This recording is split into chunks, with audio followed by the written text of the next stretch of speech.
Bismillahirrahmanirrahim. Alhamdulillahirrahmanirrahim. Wassalatu wassalamu ala ashrafil anbiya wal mursalin wa ala alihi wa sahbihi ajma'in. Allahumma aftah tarifin wa ansur alaina wa rahmatik wa zakkina ma nasina ya dzal jalal wal ikram ya fatah ya alim. Iftah alaina fatan qariba Allahumma faqihna fid din wa alimna ta'wil bi rahmatika ya arhamar rahimin walhamdulillahi rabbil Fatihah. أعوذ بالله من الشيطان الرجيم. إياك نعبد وإياك نستعين.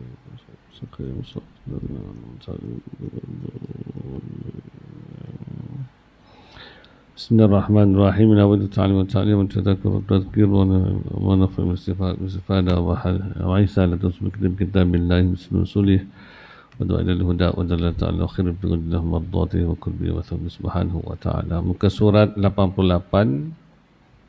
Muka surat 88. Bismillahirrahmanirrahim. Qala musannifu rahimallahu tabaraka wa ta'ala wa nafa'ana bihi wa 'ulumihi fi darain amin.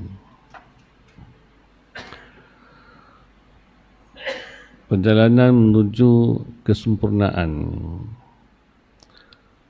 Syekh Arsan Dimashqi berkata lagi, al-ilmu tariqul amal wal amalu tariqul ilmi wal ilmu tariqul ma'rifah wal ma'rifatu tariqul kashfi wal kashfu tariqul fana. Ilmu itu jalan menuju amal. Amal itu jalan menuju ilmu. Ilmu itu jalan menuju amal.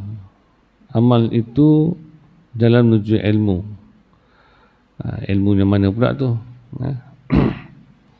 Ilmu, yakni yang kedua itu pula ialah jalan menuju makrifah. Ilmu laduni. Makrifat ialah jalan menuju kasyaf. Kasyaf itu jalan menuju fana, kebinasaan. Ini syarah dia. Kemudian Syekh Arsalan radhiyallahu anhu menyebutkan tentang perjalanan menuju Allah Azza wa Jalla melalui proses kehambaan. Perjalanan menuju Allah ini adalah merupakan proses kehambaan. Jika beramal tanpa membawa sifat hamba, maka itu bukan satu perjalanan. Itu satu terhentilah dalam perjalanan, sebab syaratnya untuk menuju pada Allah ini, berjalan menuju pada Allah mesti membawa sifat kehambaan. Apa sifat hamba? Hina diri, rendah diri, fakirnya diri, jahilnya diri, lemahnya diri. Itulah sifat kehambaan. Perjalanan kehambaan atau ibadah adalah permulaan. Perjalanan kehambaan atau ibadah adalah permulaan dan kesudahan, sebagaimana dibahaskan oleh para ulama.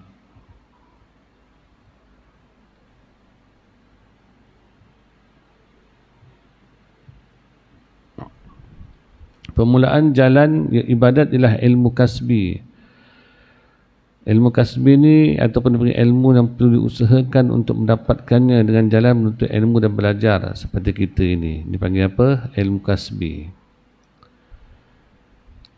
Belajar, menghafal, menulis, mencatat, pergi cari guru ke sana, ke kuliah, ke masjid, ke surau, ke pondok, pesantren, madrasah, ma'had, mencari ilmu itu, berusaha, itu dipanggil ilmu kasbi.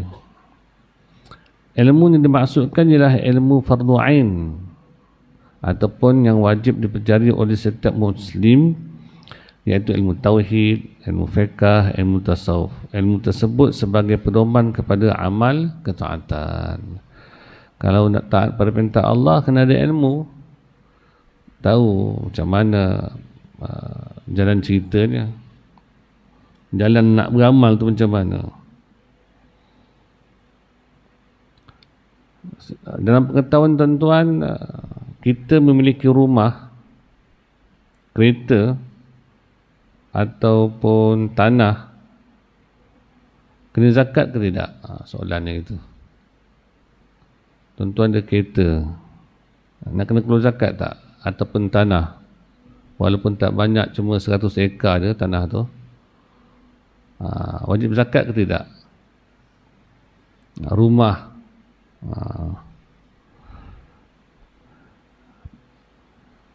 kereta, tanah, rumah tu tak wajib zakat. Kalaulah kereta itu kereta yang kita guna untuk pekerjaan kita. Tanah itu memang tanah dan terbiar begitu, tak hanya cucuk tanam sikit-sikit lah, adalah buah-buahan situ, sayuran tanam untuk makan sendiri je. Dan juga rumah untuk didiami. Yang wajib zakat itu seperti kalau tanah itu kita memang setahun kerja jual tanah, bisnes lah, zakat bisnes. Tetapi kalau tanah yang disewakan atau rumah, kalau rumah pula, rumah itu kita sewakan, kita ada 10 pintu, kita sewakan, itu dah masuk bisnes,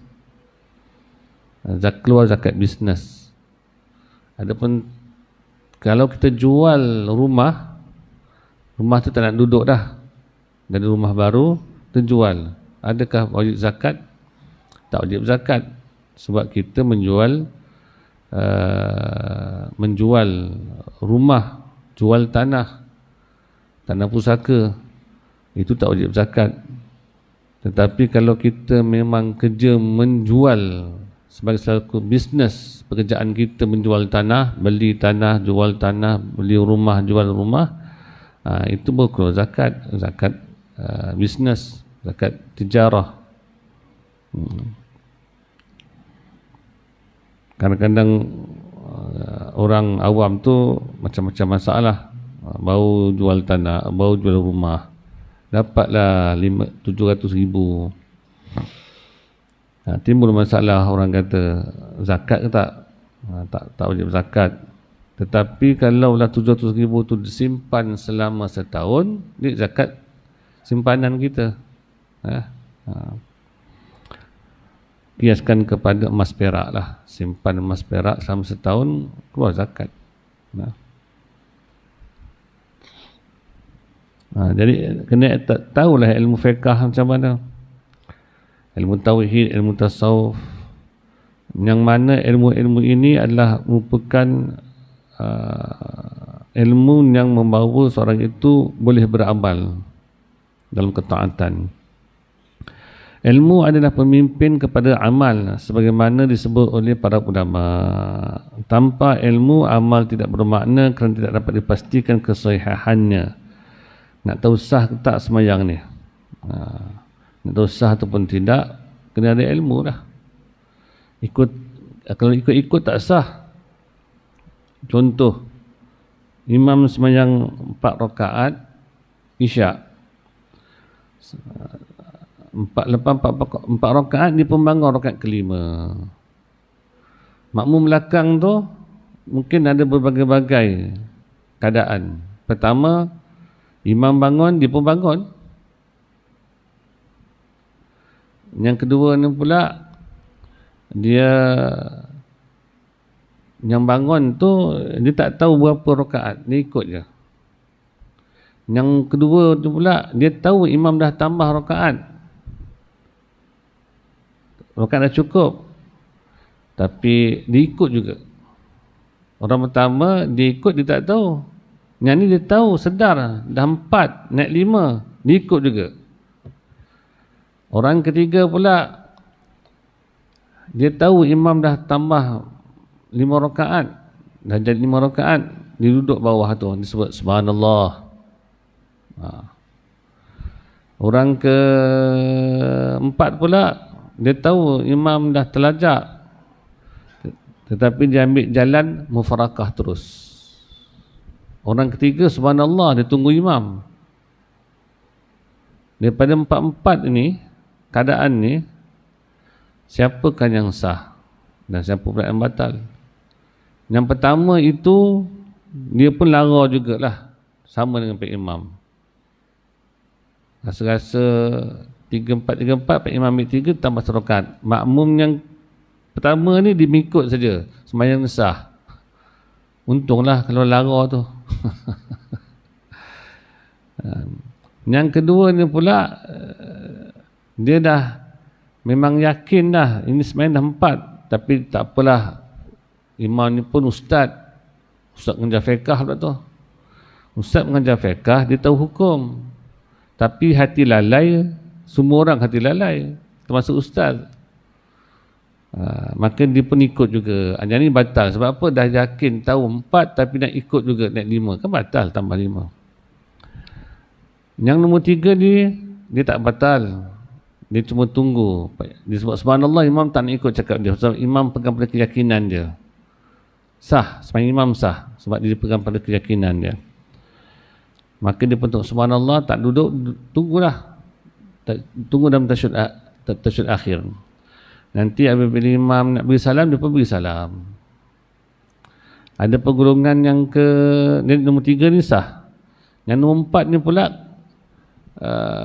dia mufrakah awal-awal lagi, dia habis hafal jemaah dia tu, putus hafal jemaah tu, tapi sembahyang sah. Yang tak sah tu orang yang kedua. Imam sah, yang pertama pun sah, yang kedua tak sah. Sebab apa? Dah yakin 4, dia bangun juga 5 tu, tengah sengaja. Yang pertama tu dia pun tak ingat, imam bangun, dia bangun, dia tak ada isu pun. Itulah perkara yang berkaitan dengan bab solat. Perlu ada ilmu. Amal yang sahih membawa kepada penerimaan Allah Ta'ala. Antara syarat amalan itu diterima ialah pertama ikhlas. Apakah syarat amalan diterima? Pertama ikhlas, iaitu melakukan amalan hanya kerana Allah, iaitu seorang hamba itu melakukan sesuatu amalan kerana mengharapkan redha Allah dan penerimaan di sisinya, itu sahaja ikhlasnya, murnikan niat. Dan kedua, mengikut Rasulullah SAW, ikut sunnah Nabi. Kalau kita semayang cara Nabi, sahlah. Jangan ditepuk-tepuk macam orang Syiah kan, dia nak beri salam tu, kalau beri salam bagi mereka tak sah lagi, belum habis solat lagi, dia kena gerak gini, ditepuk dia punya peha tu, baru dia beri salam. Jadi kalau tuan-tuan tengok jemaah sebelah tuan-tuan ditepuk-tepuk tu, Syiah lah tu. Tetapi kalau ada juga jemaah yang pusing-pusing kan waktu tasyahud kan, gak jari tu, tak apalah, jangan pedulikan lah, biarlah nak pusing-pusing macam mana pun. Itu fahaman. Itu antara mazhab juga, mazhab Maliki, dia gerakkan jari. Dan bersama Wahabi pun begitu juga. Wahabi ni semua asalkan hadis Nabi, dia teruslah pegang. Dia tak berpegang pada ijtihad ulama'. Jadi dia pun macam pening-pening juga sebenarnya. Yang dia nak yang sahih. Jadi kadang-kadang yang dah sahih pun didaifkan pula. Yang daif dibuang terus. Jadi kita kata di sini, apa pun amalan, berilmu dan mengikuti Rasulullah sallallahu alaihi wasallam. Cuma kita orang awam ni tak faham ayat Quran, tak faham hadis. Kalau tak faham Quran dan hadis ini, kita tak boleh nak baca secara literal, secara langsung makna tu ambil begitu aja. Kita perlukan orang yang mentafsirkan hadis ataupun ayat. Dalam arti kata lain, asalkan jangan terkeluar daripada kaedah fiqah dan usul fiqah, amalkanlah, tak ada masalah. Sebab ulama yang mengeluarkan usul dan juga kaedah, membentuk usul dan kaedah fiqah ini, mereka ambil daripada Quran dan hadis. Maka mereka berijtihad macam mana nak gunakan ayat dan Quran ini, ayat dan hadis ini untuk mendatangkan hukum. Itu kerja ulama' lah tu, bukan kerja orang awam. Sebab memerlukan berbagai-bagai bentuk ilmu alat nama dia, balaghah, saraf, nahu, untuk faham Quran. Ada pun orang zaman sekarang baca kat Facebook je, baca kat Google, tengok zahir ayat, begini hukumnya, mudah sangat. Padahal memang agama itu mudah, tetapi jangan dimudah-mudahkan. Jadi yang ketiganya merasa kurang dalam amalan dan mengharapkan penerimaan di sisi Allah. Jadi syarat amalan terima pada pertama ikhlas, mengikut Rasulullah SAW, cara Nabi ibadat.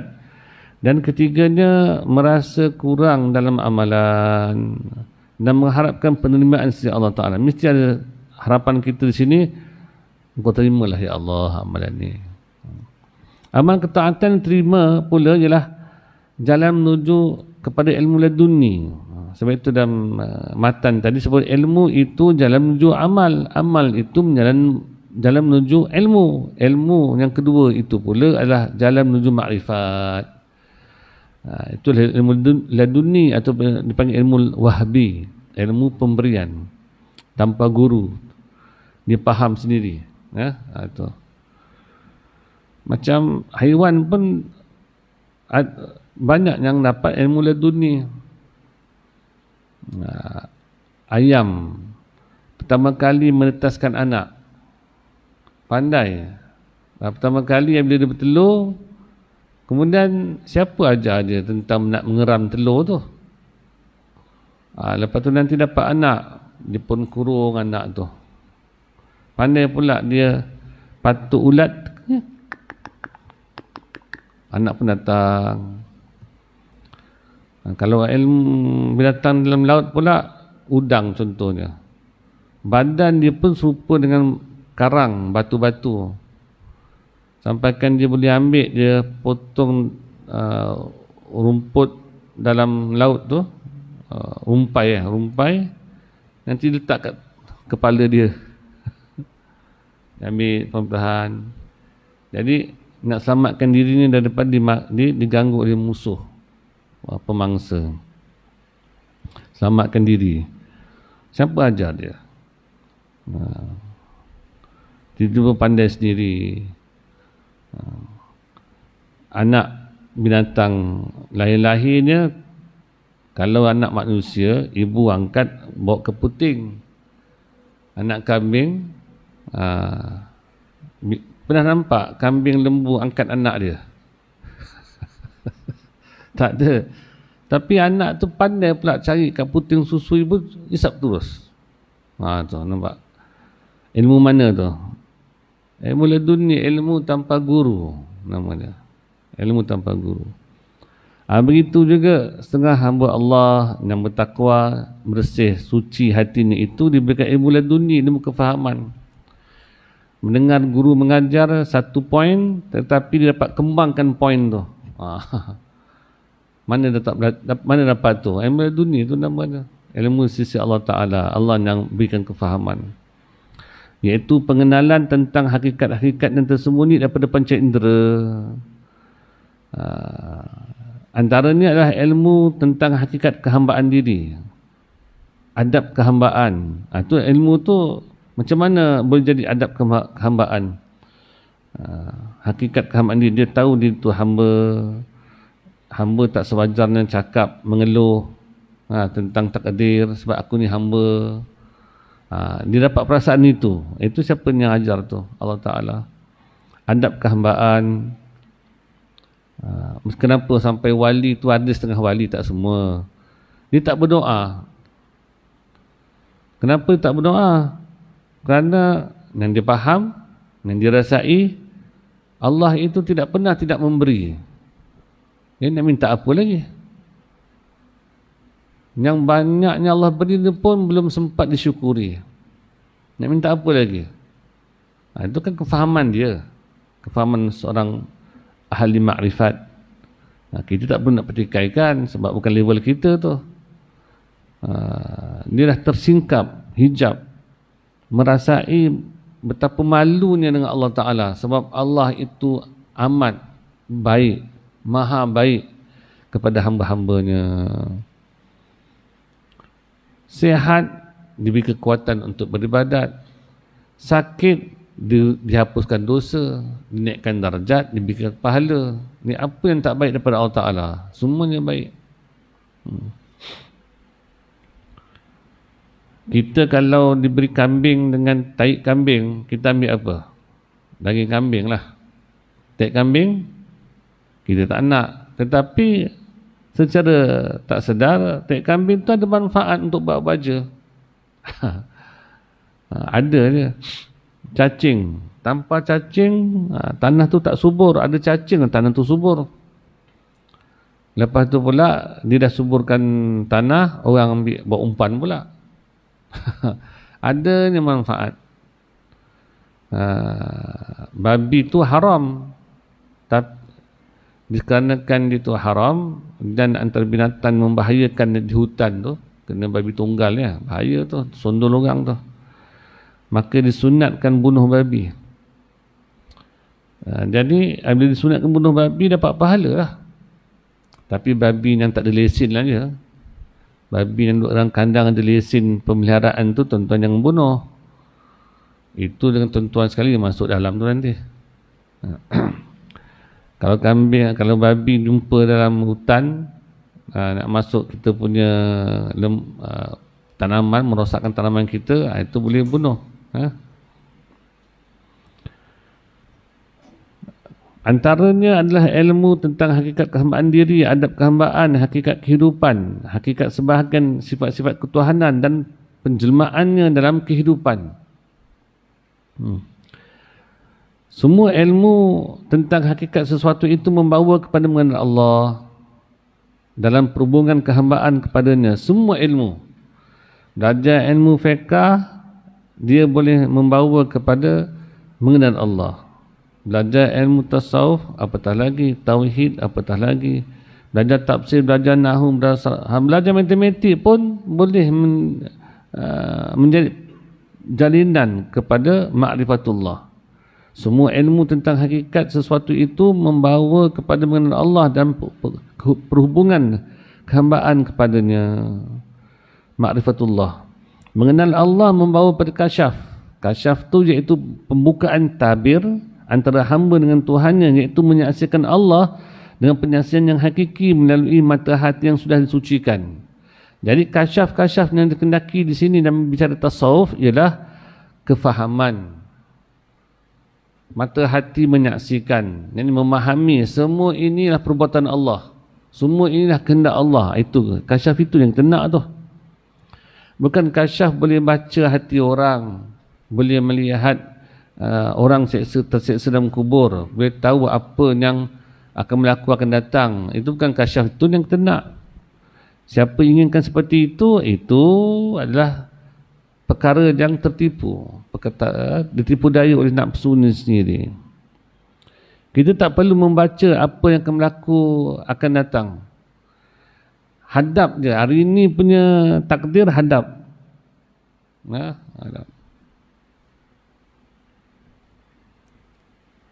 Takdir hari ini ada sarapan pagi. Hadaplah sarapan pagi tu. Balik rumah ni pula, isteri pula hidangkan sarapan. Makan bang?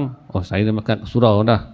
Awak ni pasal tu hal. Saya masak penat-penat, kau tak buat sarapan pula. Bising pula awak ni. Hadaplah. Hadap je. Kerja kita ni hadap. Hadap takdir. Menghadapi takdir. Itulah kehidupan kita.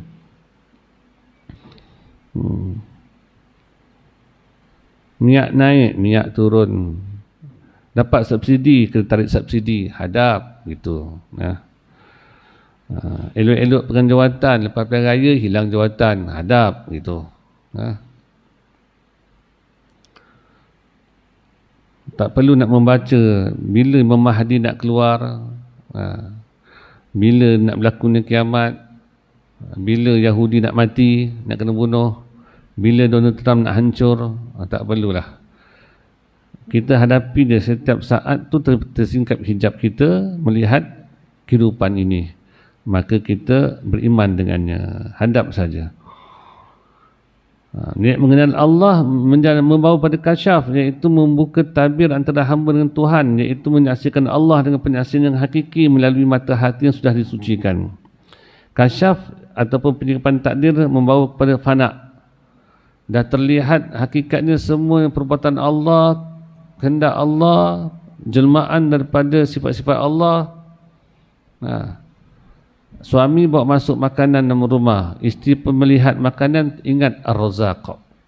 Itu kasyaf, itu nama dia. Tersingkap. Dia mendapat kefahaman. Anak dia duduk pondok, belajar, hafal Quran, hafal hadis, hafal matan. Jadi alim. Dia melihat Allah lah Al-Alim yang maha mengetahui. Itu kasyaf. Kita dalam kesusahan, tiba-tiba ada orang datang membantu kita. Kita lihat siapa? Yang maha kaya. Kita terhutang, hutang alung pula.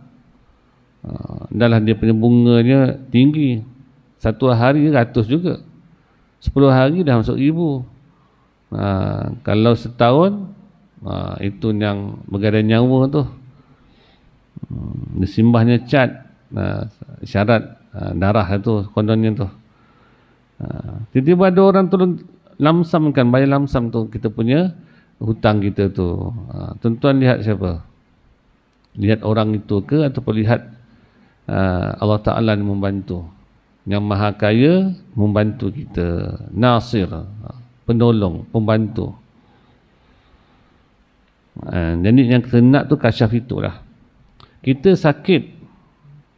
Saya malam tadi yang mengajar satu surau. Surau ni dia surau perumahan tu. Ada tempat tanah rendah, tanah rata lah. Tapi sempit. Akhirnya ada tanah agak luas tapi berbukit. Jadi adalah 19 anak tangga. Nak naik itu 19 anak tangga. Mungkin dulu kalau waktu buat surau dulu orang tak nampak lah tentang 19 anak tangga ni. Tapi bila usia makin meningkat, barulah jemaah tu faham. Tak patut buat surau kat atas bukit. Tebing tu lah tangga naik, 19 tangga. Tangga kat rumah pun tak naik kan, duduk bawah je, naik tangga surau. Lepas tu Pak Imam pun ngeluh, gila Ustaz, badan lemah dah Ustaz sekarang ni. Naik tangga depan tu pun dah duk fikir-fikir juga nak naik tidak. Orang muda memang tak naik, sebab memang lagi tak larat orang muda-muda ni.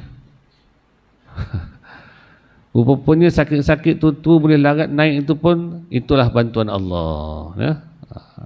Jadi sebenarnya nak datang ke surau ni, dia bukan ada tangga tak ada tangga. Hak rata macam ni pun tak sampai juga. Nak kata naik tangga, lift ada, apa masalah? Lift kat situ okey-okey saja kan, tak ada sangkut-sangkut, tak ada itu terbaik lah. Dia tak macam PPR. PPR dia kena motor-motor pun naik. Sini ada orang naik motor, tak berani kena saman nanti. Kan ada orang naik motor juga, tak ada Dan pilihan pun banyak, kiri kanan, depan belakang, tekan sana semua sana buka, macam-macam. Sonok duduk sini Masya Allah. Patutlah surau kena besarkan sikit kan, jemaah ramai.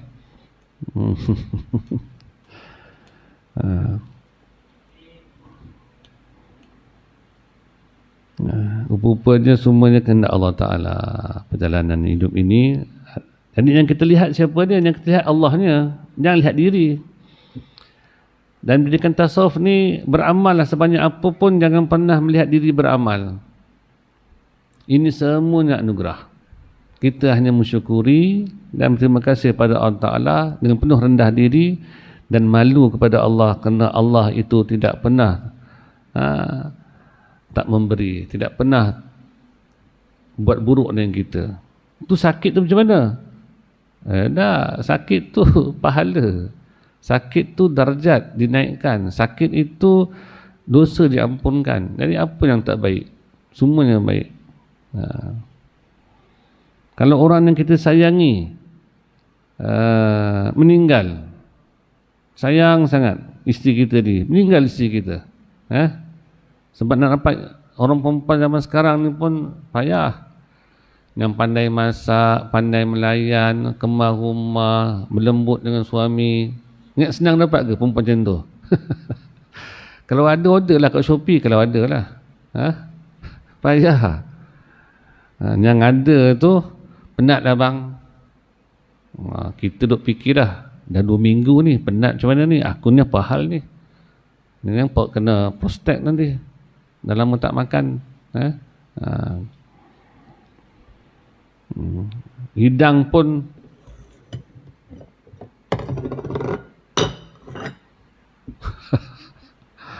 minta air secawan, hidang macam tu je. Nak cari macam mana tu? Yang ada tu lah simpan baik-baik. Jangan diceraikan. Orang muda zaman sekarang ni umur 21, 22 dah cerai dah. Kahwin setahun 2, anak baru lagi belum bersalin lagi, ataupun baru bersalin merah-merah lagi nak cerai dah. Tak sabar. Sebab dia kan budak zaman sekarang, zaman IT kan, zaman handphone kan. Tolak kan? Tolak. Bila ada masalah dengan isteri, tolak terus, cerai. Sebab dia kerja tu tolak, buang, tak suka, buang. Gambar banyak, buang, buang, delete. Dah last, gaduh dengan isteri pun delete sekali. Anak-anak kita ni jangan bagi pegang handphone, kawal-kawal lah handphone tu. Kalau tidak, mereka habis masa. Lebih cinta, kuat cinta daripada handphone nak bandingkan dengan Al-Quran. Quran tak baca. Kita tak agama, tak dimutolaah kan. Itu dakwah kita tu, semua tu. Dia kasyaf ataupun penyikapan takdir, tabir hati membawa kepada fana, iaitu lenyapnya pandangan hamba daripada memandang dirinya. Jangan pernah lihat diri. Beramallah, tetapi melihat bahawa itu anugerah. Di dalam menyaksikan hanya Allah, sifat-sifatnya dan perbuatannya. Yang kita lihat apa dia? Kehendak Allah, sifat-sifat Allah kan, kuasa Allah. Kalau mendalami ilmu sifat 20 seperti mana kita khatamkan kitab Aqidah Sunnah Jamaah tu, Al-Asy'ariyah wal Maturidiyah, kudrat kena di tempat takluk. Kudrat kuasa Allah dipanggil kelakuan takluk, itu taksir, memberi bekas. Jadi sifat ma'ani dia bertakluk. Takluk sifat ma'ani kepada sesuatu. Fungsi sifat ma'ani, contohnya fungsi sifat kudrat menciptakan sesuatu. Fungsinya sifat iradah menghendaki sesuatu. Fungsinya sifat ilmu mengetahui yang wajib, yang harus dan yang mustahil. Begitulah keadaannya. Kefahaman itu yang Allah beri tu. Jadi mungkin kalau belajar ilmu tauhid, yang belajar tu tak faham, antara payah nak faham ni buat takluk lah. Itu orang lalu pening dia buat tu. Tetapi secara tak sedar, jika Allah berikan kefahaman, dia faham, memahami, ini semua kehendak Allah, ini atas kuasa Allah. Jadi begitu. Kefahaman itu yang Allah buka, yang kita nak. Walaupun tak pandai nak huraikan, tapi merasai. Kawan dia hantar durian musangking, kita nampak dia berhantar, tetapi dalam mata hati kita nampak siapa yang memberi. Gempa bumi, orang yang bukakan kasyaf, dia nampak apa? Dia nampak Allah sedang murka ni. Kalau orang sains, oh ini sebab itu, sebab ini, sebab itu, sebab ini. Tapi ahli makrifat yang ada iman, yang ada terbuka kasyafnya, Allah, ampunlah kami ya Allah. Kalau orang tak nampak, disalahkan orang, ini sebab itulah. Ini sebab maksiat ni, semua sebab maksiat. Tapi orang yang ahli makrifat ni, dia tak salahkan orang. Dia nampak itu salah aku. Aku tak berdakwah, aku tak mendoakan, kelemahan aku. Salah diri sendiri. Itu Masya Allah lagi lah. Semua nampak kelemahan diri, nampak hebatnya Allah. Seterusnya muka 90. Fana yang binasa pada Allah, iaitu lenyap merasa wujud diri dalam kesibukan dan dominasi menyaksikan kewujudan Allah. Yang dinampak hanya Allah saja yang mendominasi dalam dirinya. Dia tak nampak benda lain dah. Ia permulaan kepada baqa' billah. Baqa' dikekal, iaitu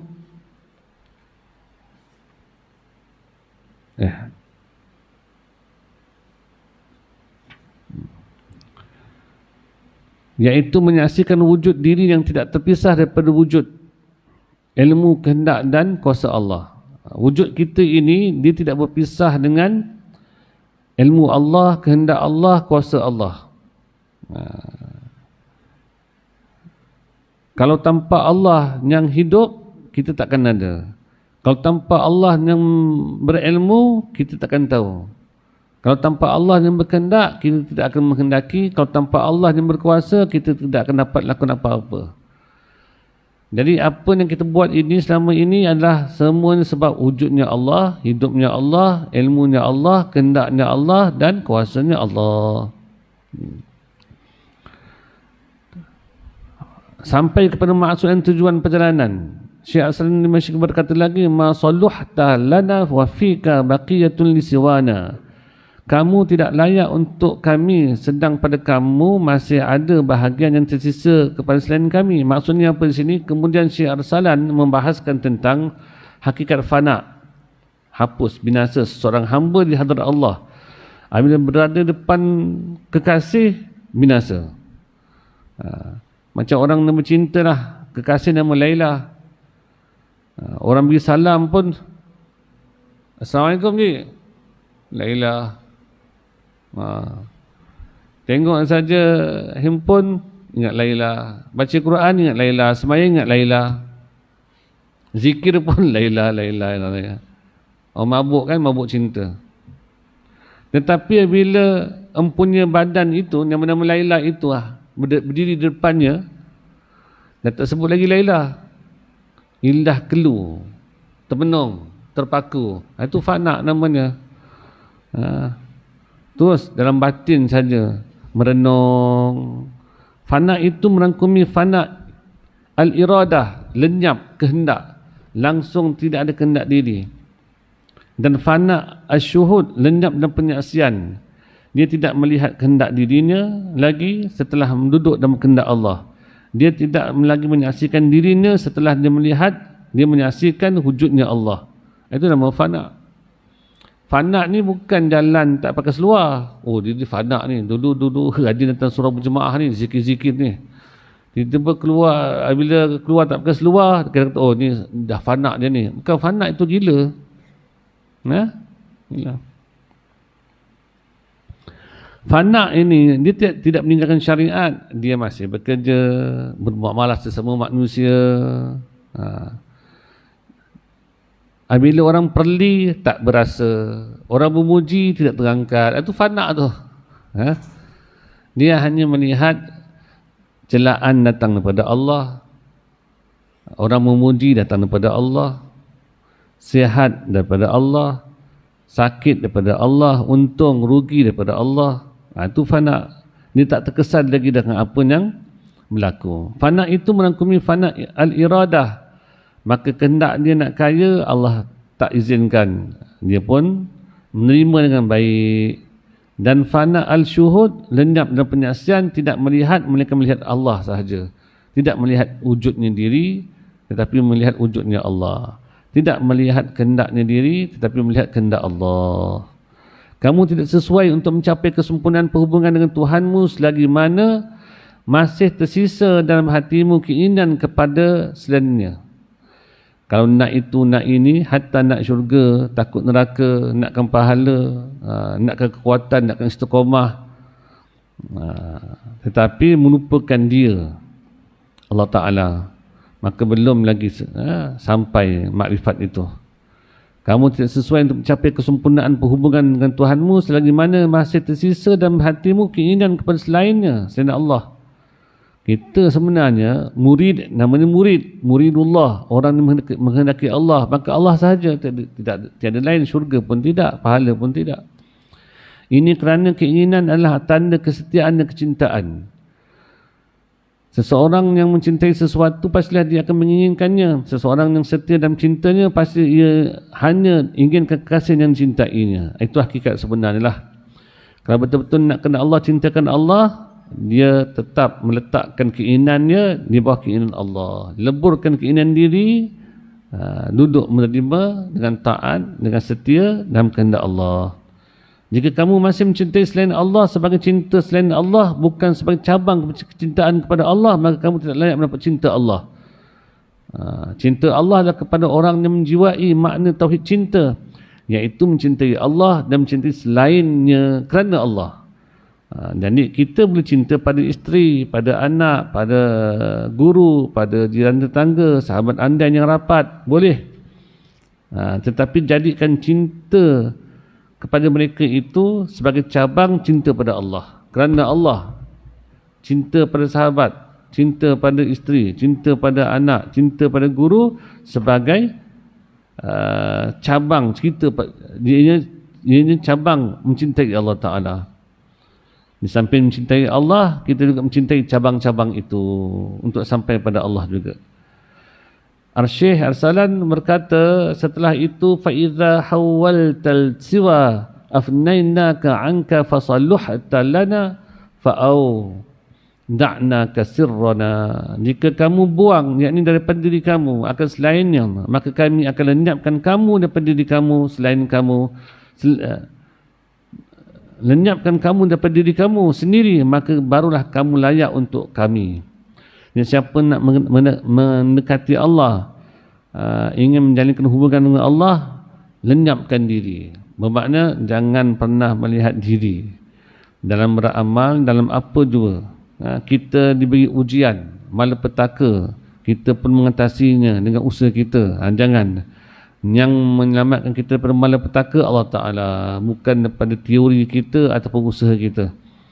Jika kamu hanya mencintai Allah dan hanya mencintai selain Allah kerana Allah, cinta ibu ayah kerana Allah. Jadi jika kamu mencintai Allah ataupun mencintai selain Allah, mencintai ibu ayah, isteri, guru, kawan, sahabat andai kerana Allah, maka kamu layak untuk mencintai, mendapat cintanya. Siapa nakkan dapat cinta Allah dan cinta selain daripada Allah, yakni anak isteri kerana Allah, barulah dapat cinta Allah. Idza lam yabqa 'alaika harakatun li nafsika kamula yaqinuk, wa idza lam yabqa laka wujudun 'indaka kamula tauhiduk. Maka kami akan memberikan kepadamu rahsia kami. Jika tiada tersisa di atas kamu lagi akan sebarang pergerakan untuk diri kamu sendiri, maka bertambahlah keyakinanmu. Yang tidak tersisa bagimu wujud akan diri kamu sendiri, maka akan sempurnalah tauhidmu.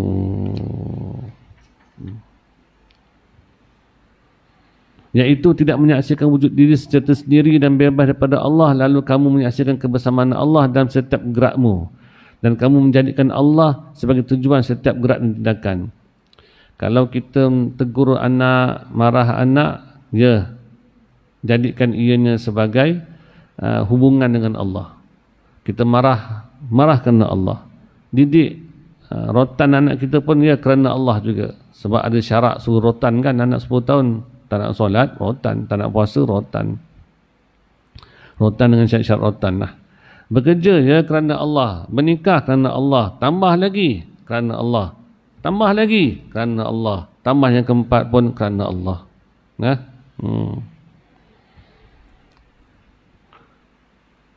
Tapi bab tu je kerana Allah ya. Awak bab tu bang semua kerana Allah. Yang lain semua awak mungkit balik. Mana kerana Allah tu? Saya minta duit sikit belanja pun, mana duit? Saya penat bekerja ni. Tak pula awak kata kerana Allah. Nak tambah satu lagi, semua kerana Allah. Alasan itu. Jika tiada tersiksa bagimu sebarang gerak untuk kepentingan dirimu, untuk kecenderungan nafsumu dan untuk keakuanmu, maka sempurnakanlah keyakinan, sempurnalah keyakinanmu. Kalau gerak-geri kita bukan kerana nafsu, bukan kerana keakuan, maka sempurnalah keyakinanmu, kerana hidup ini ialah tentang Allah, bukan tentang dirimu. Dengan demikian kamu menyaksikan kewujudan dengan penghayatan tauhid yang murni, iaitu semuanya tentang keesaan Allah Azza wa Jalla, satu-satunya yang menggerakkan sekalian makhluk yang wujud, dan semuanya tentang menzahirkan kesempurnaannya. Jadi Allah ciptakan wa khalaqakum azwajan, menciptakan kamu berpasang-pasangan. Kalau bisnesnya untung, itu atas kebenaran Allah. Kalau bisnesnya rugi, itulah kekuasaan Allah Ta'ala. Semua cerita tentang Allah. Tandanya ialah apabila tiada lagi yang tinggal dalam pandangan hatimu tentang wujud diri yang tersendiri. Rasa independen itu dah tak ada dah. Tetapi semuanya tentang kewujudan Allah. Maka yang demikian sempurna tauhidmu yang murni, lalu bercahayalah hatimu dengan sinar ma'rifat, iaitu kamu menghayati bahawa dialah Allah. Itu hakikat sebenarnya. Tauhid yang murni ataupun tauhid sufi itulah tauhid yang murni, yang mana tidak lagi tersisa dalam hati daripada selain Allah. Ketika itu kamu ialah seorang yang berinteraksi kepada alam zahir dengan batinmu, kerana pandangan hatimu itu telah mendominasi dirimu, kerana kamu sudah memandang kepada hakikat segala sesuatu, iaitu tiada yang wujud secara hakiki melainkan Allah Azza wa Jalla. Sedangkan semua selain Allah ialah ketiadaan, lalu diadakan. Apabila disaksikan kewujudan tanpa menyaksikan hakikat ketuhanan yang Maha Pencipta di sebalik mereka, maka apa yang dilihat hanyalah kepalsuan. Jadi jangan pandang apa yang zahir, tetapi telik yang batin itu. Wallahu a'lam bishawab. Mudah-mudahan taufiq insya-Allah. Rabbana taqabbal du'ana innaka antas samiul alim wa tub 'alaina maulana innaka antat tawwabur rahim. Da'u fi asma'illahumma wa tahiyatum fiha salam wa akhiru muslim Fatihah. إياك نعبد ونستعين صراط المستقيم صراط الذين أنعمت عليهم سبحانك اللهم وبحمدك أستغفرك وأتوب إليك. السلام عليكم ورحمة الله وبركاته.